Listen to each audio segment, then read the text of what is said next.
9 నెలలు కడుపు పెద్దదై వికారమును పొంది తాను వంగలేక పని చేసుకోలేక తిందామంటే ఆహారం సహించక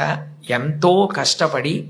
తాను మరణ సదృశమైనటువంటి వేదన పొంది అన్ని నిప్పులు పడి బిడ్డని ప్రసవించి ఆ బిడ్డకి పాలిచ్చి పెంచి పెద్ద చేసి ఏడాది పాటు చలికాలం లేదు, వర్షాకాలం లేదు, మంచంలోనే మలమూత్ర విసర్జన చేస్తే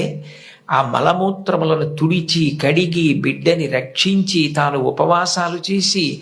చిట్ట చివరికి అవసరమైతే పిల్లవాడు ఎంత పెద్దవాడైనా వాడికి ఏదైనా కించిత్ అనారోగ్యం కలిగిందంటే భయం వేసినటువంటి మనసుతో నా ఆయుర్దాయం కూడా నువ్వే పోసుకొని బ్రతుకని అనగలిగినటువంటి వ్యక్తి ప్రపంచంలో ఉంటే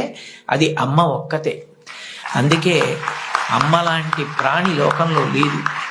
శాస్త్రాలు కూడా మొట్టమొదటి నమస్కారం ఎవరికి చేయించాయి అంటే మాతృదేవో భవ